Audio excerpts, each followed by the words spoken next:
Tää on niin kuin viihdemuotona semmoinen, mikä on mulle itselle todella lähellä. Mä tykkään improvisaatiosta, tykkään teatterista. Tässä yhdistyy ne molemmat. Tää on huikea show. Se näytelmä syntyy siinä ja se on hieno juttu ja kaikki tekee innoissaan sitä, mutta se on yhtä tärkeä osa, että kaikilla on hauska tehdä sitä, on hyvä henki ja kaikki niin kuin, ovat tervetulleita siihen. Se on mun mielestä yksi näistä Aspexin hienoimmista jutuista.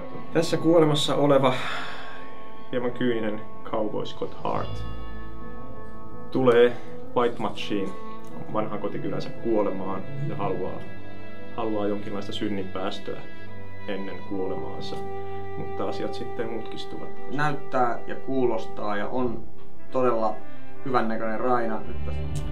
Ei kai sitä voi mitään ikinä odottaa muuta kuin parasta Aspexia ikinä. Sehän tästä on tulossa.